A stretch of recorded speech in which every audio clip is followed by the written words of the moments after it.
Welcome to I Love My HBCU ? The podcast where we express our undeniable love for HBCUs, but where we are also not afraid to address a few tough questions. So, sit back, learn a little, love a lot, and rep your HBCU. It's another episode and another reason to love your HBCU. I have Coppin State University in the house by way of Dr. Tammira Lucas. How are you? I'm well. How are you? Thank you for having me. I'm super excited.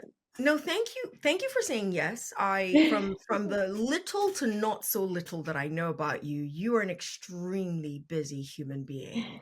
You are a professor at Coppin. You are the founder and CEO of the largest co-work space owned by a Black woman in the country.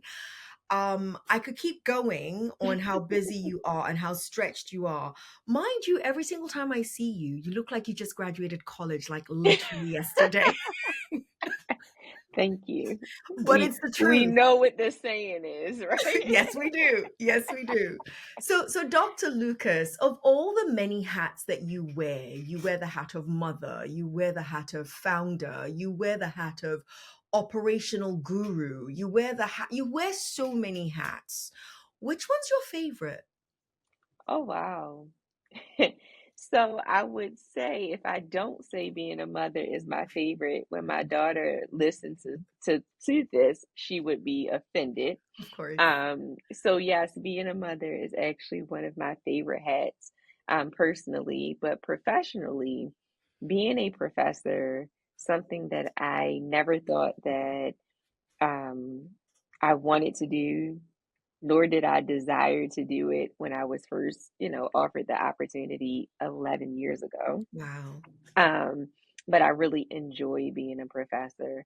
I get to see young humans grow into older humans who are doing amazing things and impacting the world.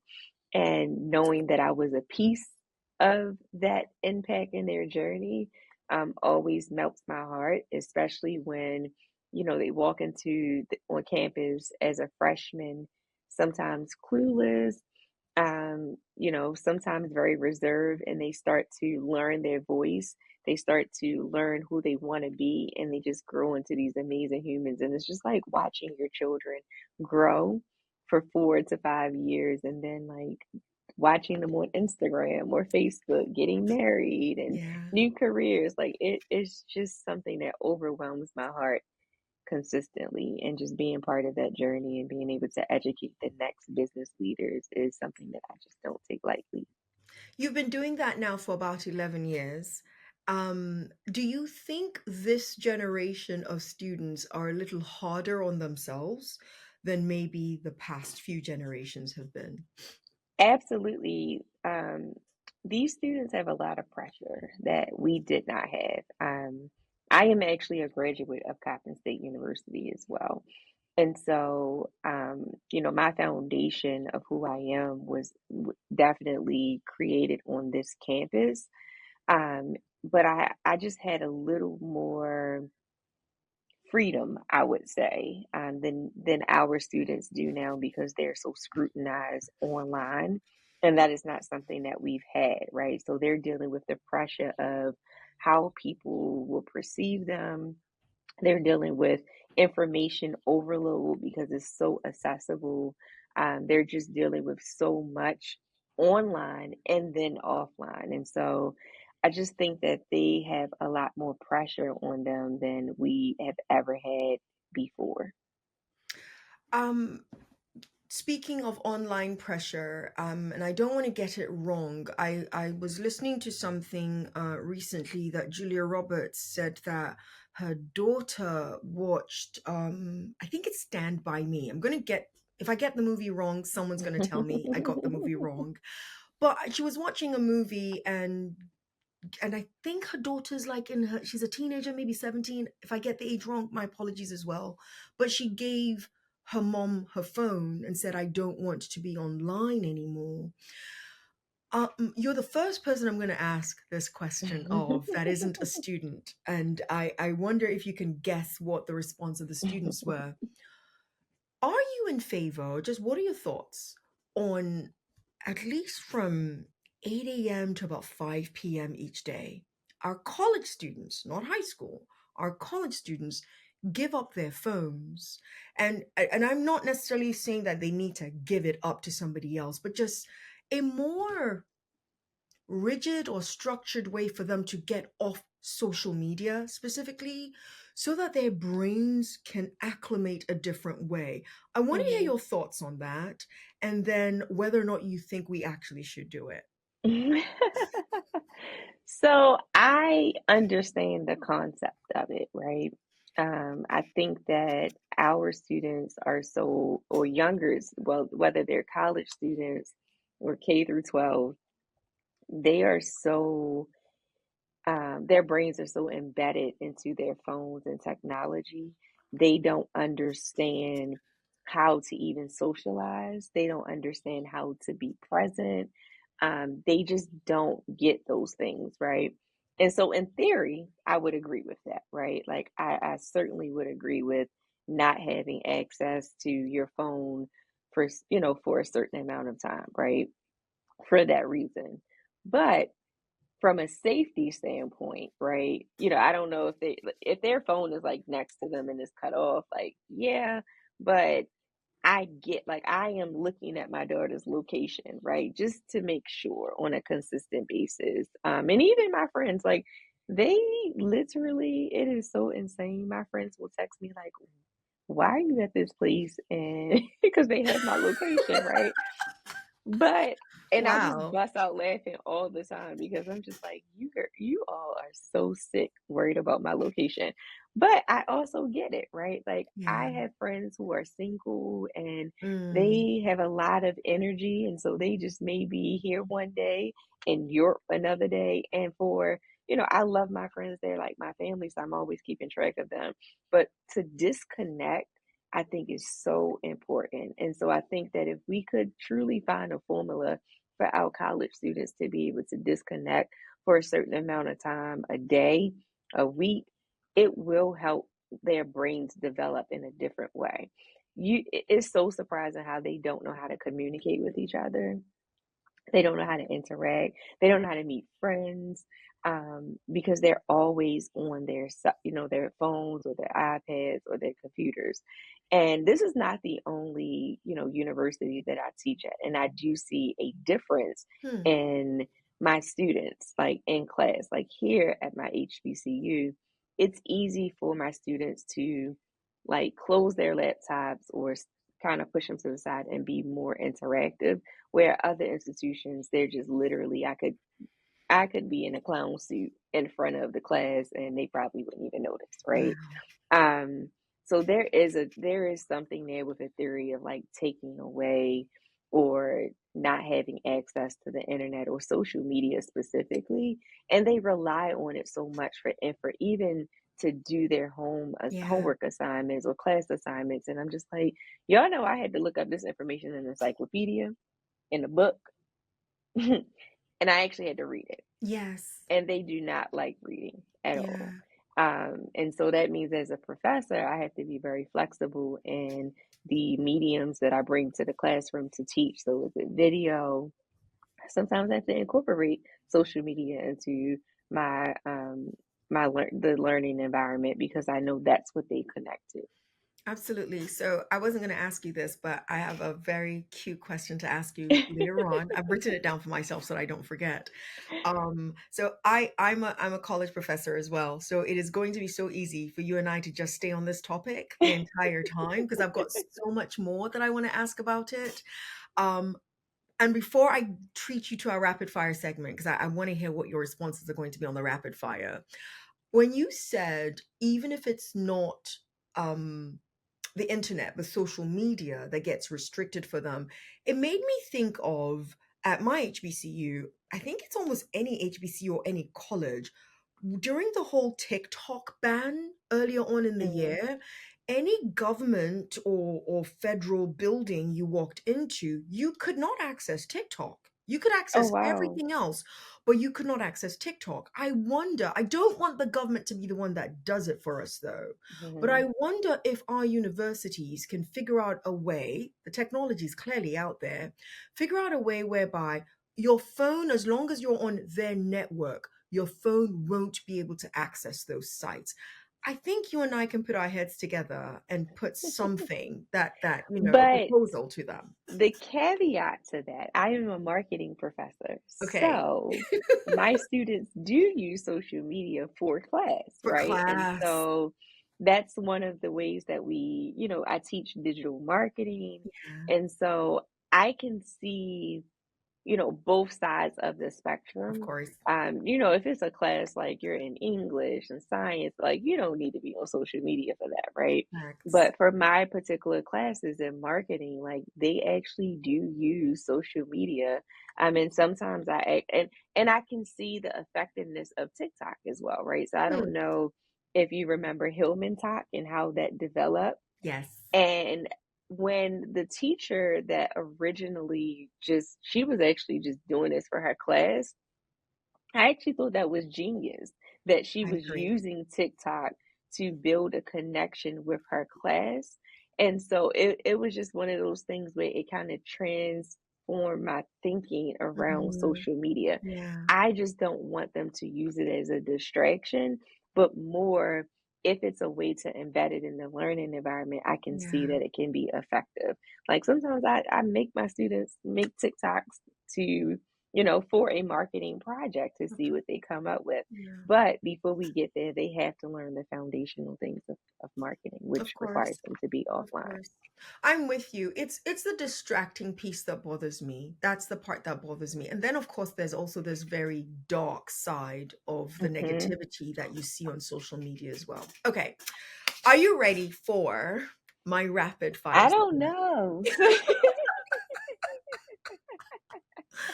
You are so sweet. You are one of the sweetest guests I've ever had. Oh, thank She you. didn't go for a quick yes or no. She's like, I don't know, because I don't know what you don't know what I'm about to ask you. I think you're ready. I think you're ready. Okay. All right. So Chris is gonna put 67 seconds on the clock. You don't see the clock. I do. And are you ready? I'm ready. She rolled her eyes, guys. Those who are not watching her, she's like, yeah, sure. I have to be ready whether I like it or not. All right. So describe your HBCU experience in one word. Interesting. Interesting. I'm coming back to that. If your time in college was a song, what song would it be? I love her face. Oh my goodness. Drop it low. Drop it low. Okay, we're coming back to all of these responses of yours. Drop it low. Dr. Lucas, what would you have wanted to tell your college roommate but didn't? So I didn't have a college roommate. Nice. Lucky you. Lucky you. Okay. I had roommates at my first college, not at my HBCU, and I Okay. would tell her to not wash her hair in the shower without cleaning it. Ooh, But there's well, that. that's a whole And different that's a story. real one too. That's a real one. I love that. Shout out especially somebody that has become a professor without knowing that you are going to become a professor. Shout out your favorite professor and what did they teach? Dr. Ronald Williams, I actually don't remember. He's on a management course. I don't know exactly what management course, but he's actually my colleague now. Wow. Oh, that's beautiful. Oh, that's beautiful. All right. I was just told the 67 seconds are up, but I always squeeze in one more question. And this is my question for you. If you could give every HBCU student $5, what would you ask them to invest in? Other people.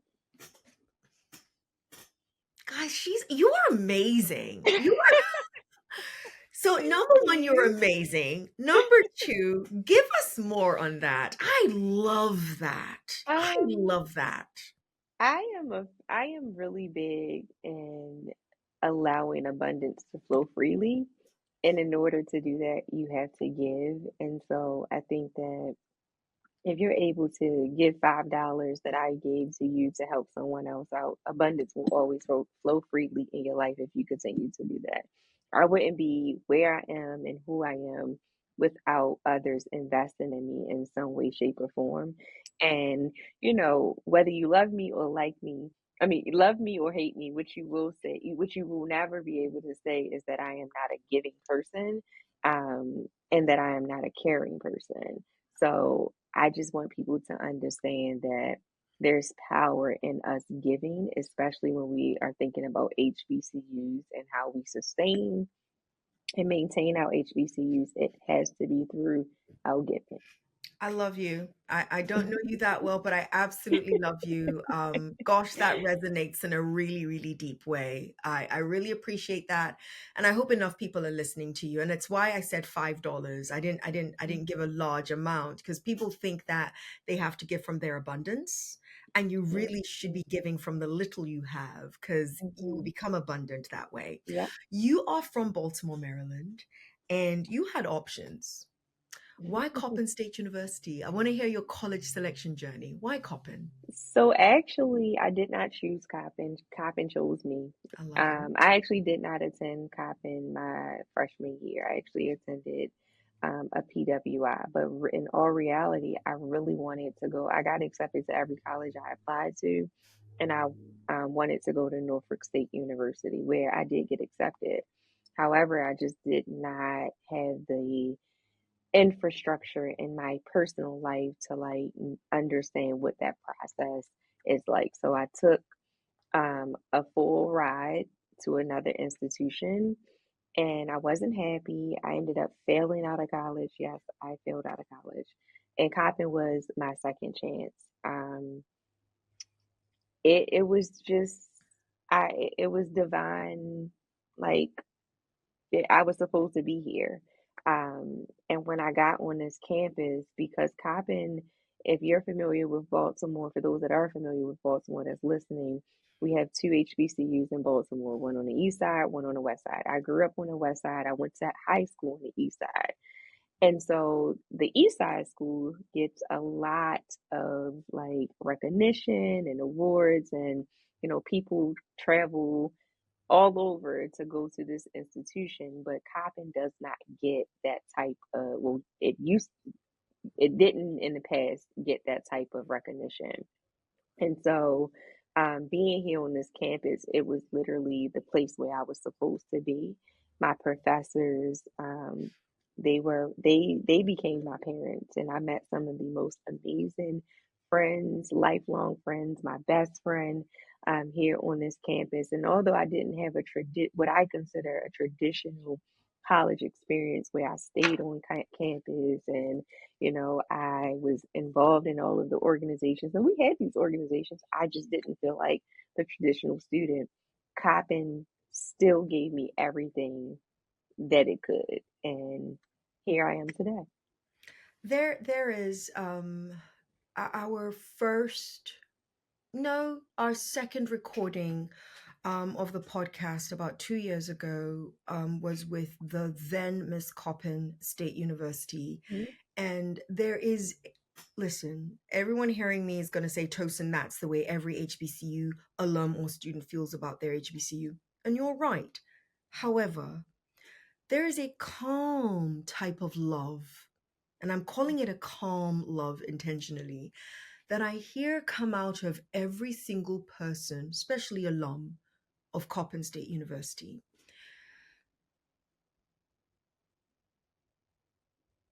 You guys know your identity. Mm-hmm. You know who you are. You like who you are. You're not trying to be somebody else. And I love that for Coppin State University. I'm being, and there's a lot I'm not saying intentionally, but I love that for Coppin State University, which takes me to your current president. Mm-hmm. Dare I say, I think he's doing, not that what I say matters here, but dare I say, I think he's doing an amazing job for the university. Give us some inside stories here, Dr. Lucas. Is he as amenable, friendly, um, just authentic Yes, as he that seems is to. him. Okay. That is totally him. You can catch him walking on campus any day. You know, he's going to stop and talk to you. The interaction that he has with our students is just something that I've never seen at any institution that I've taught at, and I've taught at many institutions, community college, four-year institutions, Ivy League institutions, and you just don't get that type of interaction typically with your with a college president. And he's so, in a lack of better terms, down to earth, but he's also invested not just in our students, but also in our faculty. And I appreciate that. And, you know, my sister's actually a graduate of Coppin as well. And so, you know, we attend both galas, and we were like, oh, we can't wait until we hear the speech that Dr. Jenkins gives because we know it's going to be powerful. And we're going to be able to feel like that connection even as an alum, as a faculty member, I'm a donor, and to just see the interactions how he lights up the room. Like our students get so excited when they see him, but he will pick up a broom. He will pick up he was helping students move into campus this fall. Like he is exactly who he appears to be, and he's very authentically himself. And I appreciate that about him because when you're working in an institution, in a higher education institution, you want to feel like you can talk to your leadership, right? You can have those candid conversations. And when I'm seeing him and I sometimes end up in the same meeting rooms, right? Not knowing that we're going to be in these rooms. And we can just have that interaction and be honest with each other, what's going on, and, you know, how do we envision things happening when we were having many of our celebrations to celebrate our 125th. You know, he's walking around the room talking to people, or everyone, whether you are an alumni, a student, a donor, a partner, a community member, he's going to talk to you. So, Before I pivot, where do you see Coppin 15, 20 years from now? Because I want to pivot into, I mean, you are a powerhouse entrepreneur, and I want to get some words from you with regards to the inequity, the economic inequity that is especially felt by Black women. But before we pivot, where do you see Coppin oh 15, my 20 years goodness. from now? 15 years from now, 20 years from now, I do see us being a direct competitor to the schools in the East Side, right? And when I say direct competitor, I mean in growth and an opportunity for our students. We have some of the brightest students, right? They are just looking for opportunities to be able to shine their light in this world. And I do everything that I can in my network to make sure that they have those opportunities. And so I think in 15 to 20 years, you're going to hear a lot more about the success of our students and also how we're growing our programs year over year. And so I'm excited. We had one of the largest freshman classes that we've had in decades. I smile every time I'm on campus and I just see students walking through campus. Like that makes my heart smile. We have a new business building. When I see students in the building just hanging out or doing work or, you know, talking or like that makes my heart smile because there was one point in time when I was on campus at Coppin that it was a lively campus, and I think we're getting back there, and our Hmm. students are excited to be here. I love that. I love that. I look forward to seeing that and celebrating. I celebrate every HBCU period, regardless of the ones that made me. I celebrate every single HBCU, and I think it's Coppin's time. I Mhm. do. I do. I know quite a few Coppin alum, and I think it's Coppin's time. I'm gonna leave that there. I'm I gonna leave agree. that I there. agree. Dr. Lucas, I read recently that for every, that's wrong. most Black female entrepreneurs don't start making money from their businesses until year 5. Hmm. And even when that occurs, the average is $24,000. I almost passed out when I read that. I really did. Why is it so hard for us? Because the system wasn't designed for us to be successful. You Jesus. have to think about the history of women first, Mm-hmm. and then the history of Black women, right? Like, there is no doubt that as Black women, we have always created something out of nothing. We've raised our children, we've raised other people's children. We are the most innovative and the most creative, right? But the system for us to be successful was never designed for us to be successful. And so we work with two major issues: navigating that system. And then the other issue is that when some of us do make it out of like that, I mean, make that success, that it's really hard for us to come back and like pull another person up, which is why I do everything that I do, right? I do what I can to make sure that it doesn't matter if I have a smidget of success, that I'm going to help another woman, Black woman that looks like me, to have the same smidget of success, right? And I think it's just a mindset shift on one end.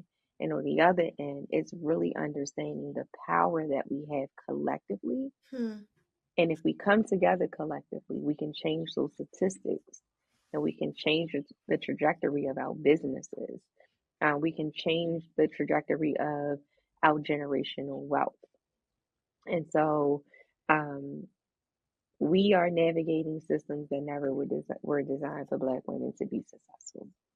Yet we are expected to 10 times, 20 times output than our white male counterpart when they've had 20 times the resources in order to be successful. And that's our hard reality. It's a hard reality that it seems almost impossible not to be discouraged by, right? Hmm. Because I'm listening to you, and if you don't mind sharing your story, i.e., your pathway, and I know Hmm. you said earlier on that a lot of people invested in you and poured into you. I get that, but you've also become extremely successful, and people can invest in you all day long. You also have to put in a lot of your own You have to do grit, the work. sweat. There we go. So, before I ask you for your story, or on my way to asking you about your story and how you became the successful entrepreneur that you are, do you mind touching on how and I don't want to stay in the space of discouragement. I don't. However, you just said something that's really big. The system wasn't created for us to succeed, Hmm. but it's a system we must work in and navigate every single day. How does one not remain discouraged by that? Well, I think the big thing is to understand that there are people that look like us. There are other Black women that's been able to successfully navigate the system and be successful, right? So there's proven cases that we can actually win. Yeah. And so I always keep my mind on if this person can do it, or even bigger than that. You asked me before we started, what sorority am I part of? I'm part of Delta Sigma Theta Sorority Incorporated.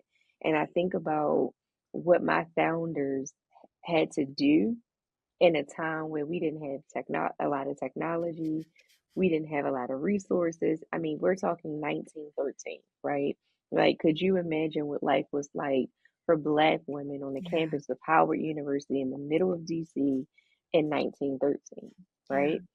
And so I always think about if they could do those things and be successful, I have way more resources, I have way more technology that I can do the things that I desire to do. The key is making sure that I'm never the only person to do it, right? When they say it's lonely at the top, it is. And one will tell you, I've probably got a lot, I mean, I've certainly got a lot of recognition for things and I've accomplished a lot. But I'm also not the person that wants all the spotlight, right? Like I would much rather the person that is behind the scenes doing all of the work to be the person that is in the forefront. You can ask my sister this, right? Yes, I am the co-founder, but my sister is also the co-founder, Yeah. right? And so she knows I would try to push her out in the front as much as possible. And she's like, I don't want to do that. I don't like, and then sometimes she's like, okay, okay, I have to do it, right? And so we have to remember it's never just about you, right? Mhm. My life work is not about me because I'm a pretty educated and smart woman that probably could have worked for any Fortune 100 or 500 company, made a lot of money, and just lived this very hidden life, right? But if it wasn't, if I didn't use my voice, if I Mm. didn't use my influence, if I didn't use my education, or even my just my brain, period, would I have impacted the people that I've impacted? And so I always say, if not me, then who? And so don't let what statistics say discourage you because people are always going to tell you what you can't do, why you can't Absolutely. do those things, how you can't do those things, right? People used to chastise me because I wore so many hats, I did so many things. And you know what I tell them? And I do all those things. Great. You can't dictate what I am capable of doing because you don't know what's inside of me. And so we can't allow society to dictate our success and how we're going to get there. I love And it. one of my students said this the other day. There's more than one way to solve a problem. I said, and you're absolutely right. Yes. And so while investment dollars may not flow to us, what are the ways we can be successful? I love it. I love it. I'm playing this episode. I don't play an entire episode for my students. I'm playing this entire episode, especially for my women, my female students. I'm Oh, so serious. No, I'm so serious. You, gosh, people are gonna knock me for this, but I don't care. So you know how you have those speakers who have to, and there's nothing wrong with it, yell out the information at you. And that works for some people. I could listen to you give this advice all day long because there I believe you. Mhm. I believe you. I believe that I don't have to be fighting myself every step of the way, which sometimes that rah-rah energy makes me feel like I have to fight myself every Me single day. too. Me too. I don't get that from listening to you. From listening to you, it almost is a guarantee that Tosin, you're going to fail, You are. but Tosin, you're going to succeed. You are. And you're going to figure out what your pace is. Just keep going on that pace. Do you have any audiobooks that you've done on these messaging? She's laughing, but I'm very serious. No, and you know what is so funny is that I am certainly going to chuckle, and I am certainly sure that this person may listen to this, right? Okay. But the audiobooks I listen to I call them ratchet audiobooks. Like I listen to fiction stories around, like it is so crazy. It's actually almost embarrassing, right? And one of my friends call it my interesting books, right? And Yes. I'm like, I don't like I read a lot of things for work, right? I Yes. have to read a lot. Yeah. And so when I get that time to listen to something, it is typically not those self-help books. Like I don't even Yeah. like listening to those. So I would say part of my calmness and the balance of like a frantic work week or whatever I have going on in my life is balancing it with things that make me happy Of course. and listening to like those type of stories because some of those stories, I mean, we can relate to some of those things. Um, it just it brings me calmness, honestly, and it also brings me encouragement because you'll be surprised on if you view things differently. Like those that are writing those books, what I'm always thinking about what it took for them to write the book, what space were they in when they were Mm. writing those books, and, okay, if they can do it, then I know I can probably one day write something like this, right? And so, I don't really listen to, like, those meditation things. I listen to R&B music when I'm in there. I only listen to 90s R&B, so maybe that's where part of it is, Is because 'cause I'm a coming lover, not from. a fighter. Yes, yes.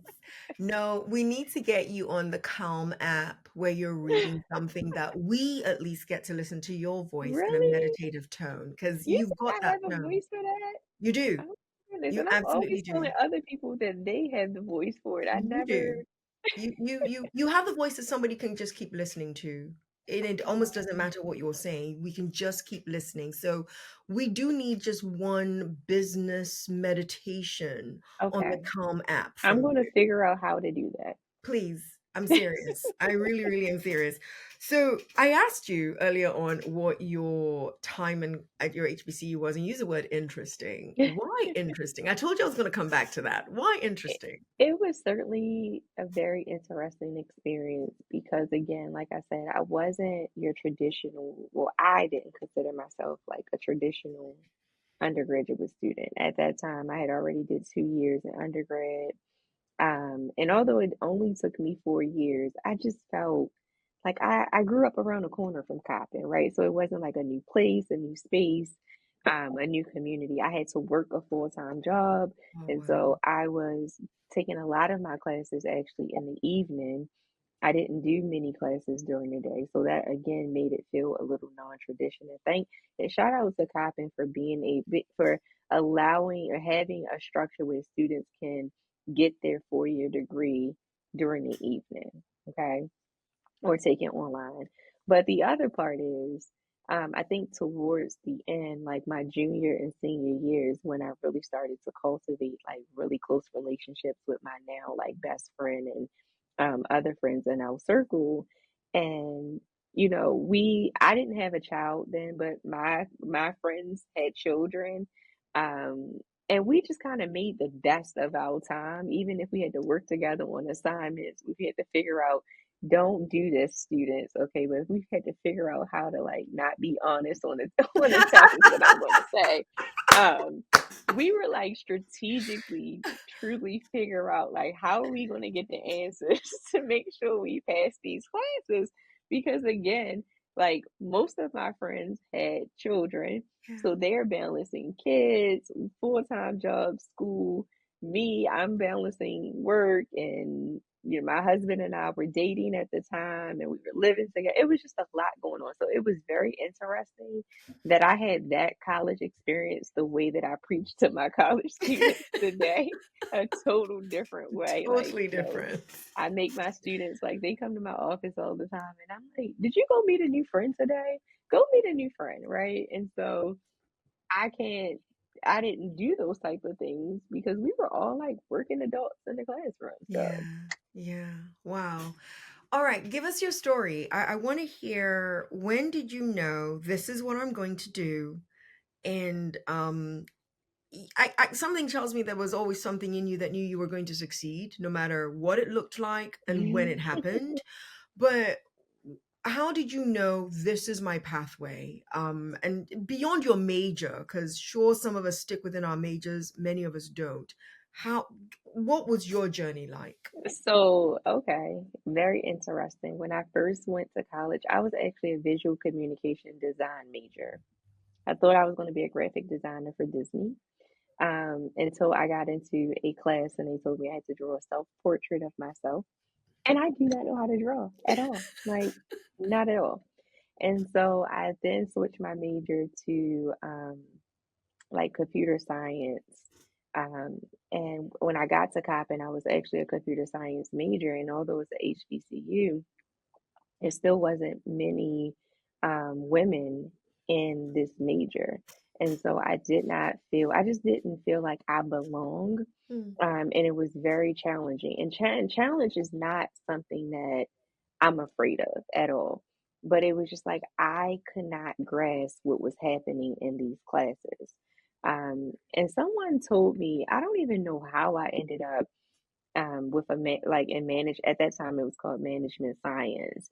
But once I was introduced to and management science is just a business management degree. They just called Okay, it something okay, different. okay. I fell in love with business, and I did not know that I just had a natural talent to understand business. Just like a hairstylist they had talent to understand how to do hair.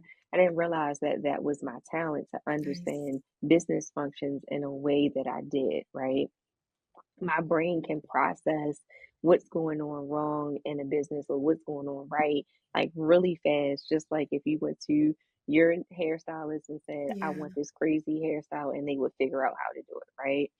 And so once I was introduced to the management, I was actually working for the city. I got a job right before I graduated, and I was a research analyst. And data kind of like tied to business, but it also tied to computers. That's what I felt like, but I hated it, right? And I didn't hate the work that I was doing. I hated the environment because people would, they would tell you in my time growing up to go get a government job, you stay there and you retire. Mhm. That was Mhm. never me. I would do my job very well, but I would get bored really, really quickly. And I've worked at a lot of places. My husband laughed at the places that I've worked, okay? But again, I would see what's going wrong in an organization and want to fix it. And being a young black girl, no one was listening to me back then about how to fix these things. And it wasn't until 2012 I had just graduated from my MBA program, and my brother passed away in a motorcycle accident a month later. And Sorry so about that that. year, I was really, and I had started a business with my class, one of my college classmates, and we had did very well. We had a mobile kids spa, and I mean, when we look at the things that we did back then and how we designed our business, like, it's so funny now because it's just like this stuff was horrible, but people was buying into it, and we were making a lot of money. But she ended up being getting pregnant with her second child, and it was just too much for her to handle. And so when my brother passed away, I was a mom. I was ready to take on the workforce again. Entrepreneurship was not something that was like, I'm going to do this thing, although I had started a business. I was suicidal that year. I was depressed. And on my birthday, which is December the 28th, he just came to me and said, you can do better than this. You have more to offer. And Wow. that time, on that day, I had decided that I am going to figure out what my purpose in life is, and I'm going to act on it. And so, fast forward to me meeting my business partner, Jasmine Sims. Her dad, Omar Muhammad Ed Morgan, introduced us. We birthed moms as entrepreneurs because she was a new mom starting a business. I was a new mom that wanted to help women, help moms start business, and we created Moms as Entrepreneurs. About 2, 3 years later, after creating that and helping moms understand entrepreneurship, we still have an evidence-based curriculum. We was graduating moms out of our program, and they were like, well, what's next? Where am I going to go? And how am I going to do this thing? Basically, how am I going to incubate this thing? And so co-working spaces were really new back then. And so I had an epiphany one night in the middle of the night about merging babysitting with co-working. And I was like, I'm going to revolutionize the way co-working is seen. I'm going to be on the cover of Ebony. I'm going to do all of these things. I haven't hit the cover of Ebony yet. So It's Ebony, if coming. you hear this, It's hit coming. me up. She deserves it, guys. And come and visit the Cube on Harford Road as Yes. well, and you'll see that she deserves it. Sorry, go So ahead. I called my sister in the middle of that next day, and I was like, "Do you believe in me?" And she said, "Yeah, what's up?" And I was like, "Do you want to start this business with me?" And I pitched her the business, and she was like, "Okay, how much?" And so she invested some of her savings. I got a personal loan that took me 5 minutes to apply for from Wells Fargo, and we opened our first location in 2016, Wow. well, on October the 5th. And 9 years later, we have grown to 15,000 square feet. We now own the building. It's a $1.7 million Wow. building. And now we're like, okay, what's next What's and where are we next? about to go? And I can't tell y'all what's next because I don't know what's next yet, right? Like I took 2025 to really do a lot of resting. My Good. daughter and I spent a month in Europe. And I'm slowly, I mean, I know we've been back for a while, but I'm slowly getting back. I am now the director of the Center for Entrepreneurship here at Coppin State Nice. University. And so I'm just slowly trying to figure out what life is going to be like for me in the next 2.5 years because my daughter will be well, she'll be out of high school. I don't know about out of my house. And so I'm just walking into a new phase of my life and my career. And so I'm just trying to figure that out. Opening another location means a lot more work. And I don't know if I'm ready to take on a lot of work. But I will say the journey of starting my business really just started with being slow and steady and focused and really leveraging my resources. I mean, when I say resources, I mean human resources, like people who are knowledgeable, tapping into my network and other people's network, asking questions, being very strategic in my decisions that I'm making for the business, but also understanding the greater good, right? Yes, co-working with babysitting services is amazing. But the bigger picture is that people who come from places like West Baltimore get to see a young woman who followed her dreams, who came from this community, who now owns $1 million commercial real estate in Baltimore City. And for them to know that if I did all of these things with literally like nothing, you can absolutely do it because I set the blueprint for you to be able to do so. Absolutely. Listen, Dr. Lucas, and I keep calling you Dr. Lucas. Number one, because you earned it. Number Did two, I, because I actually earned mine, okay? I'm just saying, like that was a listen, stressful part of my life. So listen. You can say that again because we I know earned she with earned. a capital E, There we okay, go. every part of that degree. Listen. That is so important to say nowadays, to be extremely honest, because we know how some are getting it, but no comment. And it also just has a nice ring to it. I could call you Tammira each and every time, but I love Dr. Lucas. Dr. Lucas, I wrote a question down that I said I was going to come back to before we end, and I can't believe we're about to end shortly. I could talk to you for 2 more hours. I really could. You're so easy to talk to. That means we have to do lunch or We dinner. will. We will. We will. I love it. You said when we were talking much earlier on about, just whether or not you thought our students have a lot of pressure, and you said they don't read. And you also just shared with us that you read a lot of interesting content. So I'm really curious to hear what this response is going to be. If you had one book, and I'm asking a lot of people this question because I do believe that we have to read. I really, really Hmm. do. And I almost don't care what it is you read. I just really think that the current college students or the current teenager that is growing up, where the comprehension building muscle in your brain is honestly taking a bit of a slowdown because most of what you're taking in is literally been thrown at you Hmm. as opposed to you digesting it through reading. I want to see us reading again. So, what book, and it could be one of your interesting titles, that's fine.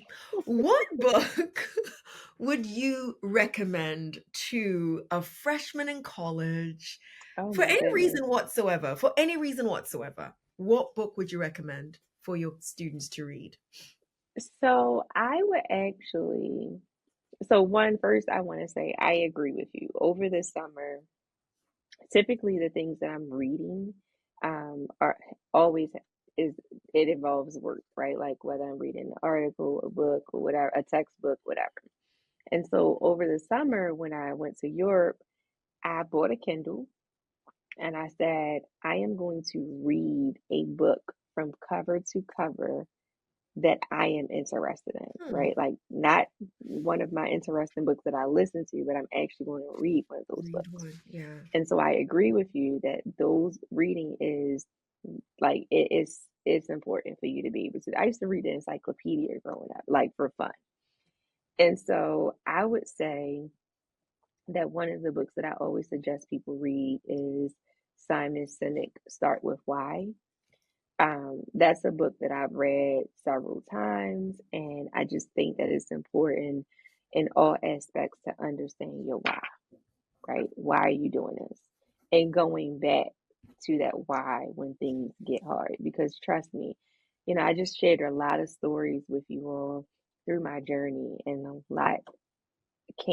lot of challenges came with those stories. And so, or even with the level of success. And so, the only way I could stay on track and focus is going back to my why am I actually doing this?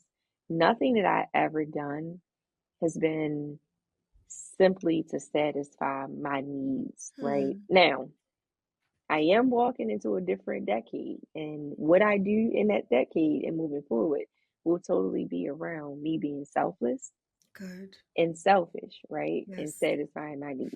And that is something that I had to work towards. But it still will be connected to a why. Like, why am I doing this? And what type of joy does this bring to my life? And so I would say read Simon Sinek's Start With Why. And I read over the book that I read over the summer. It's not like that. I wouldn't call it like one of my most interesting books, but I read The Best Man.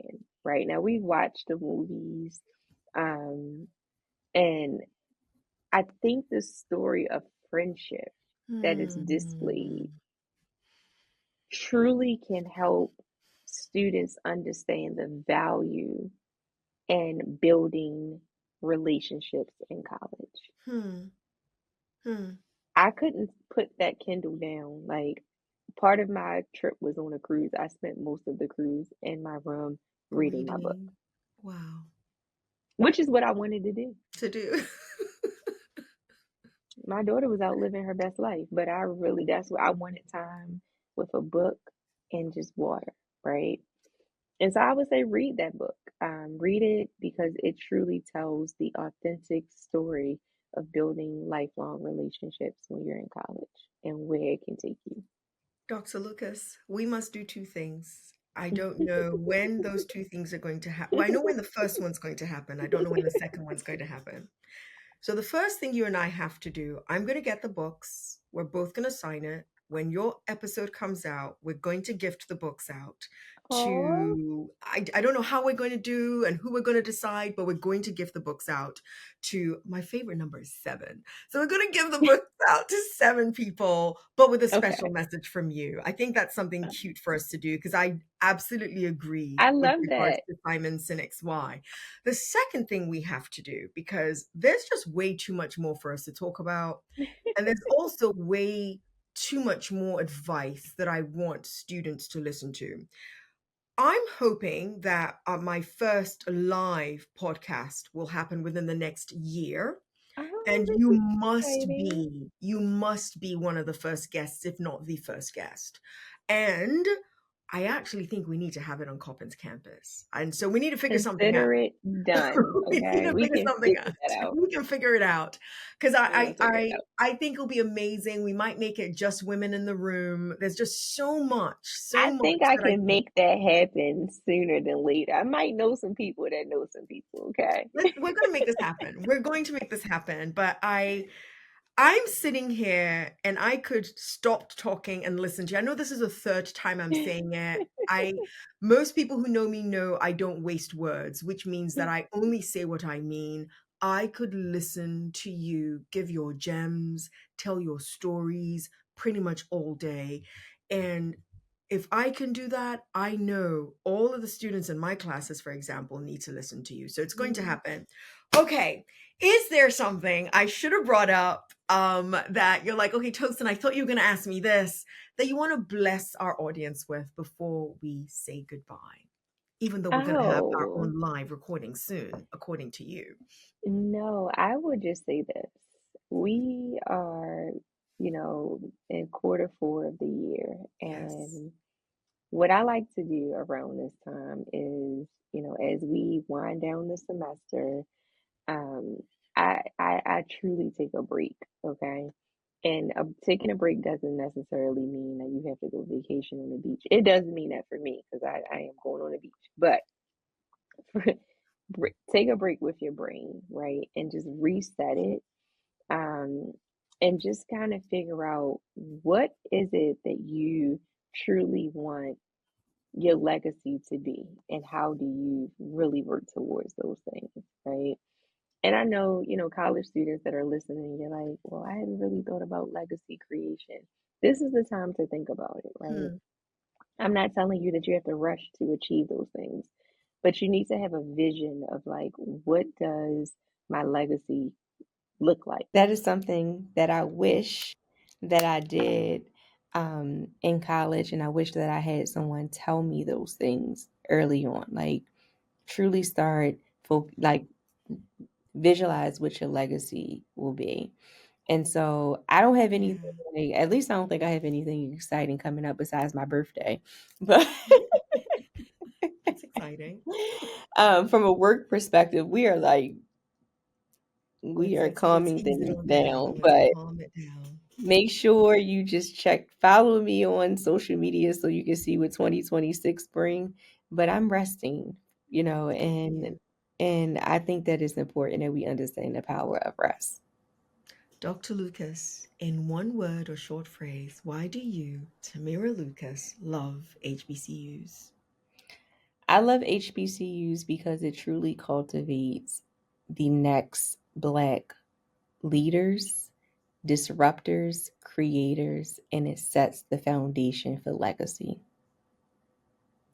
I love you. I have enjoyed every second. We have two commitments to each other, and one Yes. of them is going to be insanely exciting because it's going to be a live recording of the podcast. Dr. Lucas, thank you so much. Yours and HBCU love. Everyone out there, see you next episode. Thank you so much. You've been listening to I Love My HBCU question mark. Let's keep the conversation going as we share our stories and encourage more practical support of HBCUs, whilst of course holding each other accountable. Don't forget to follow and subscribe for the latest episodes. Until next time, love and lift your HBCU.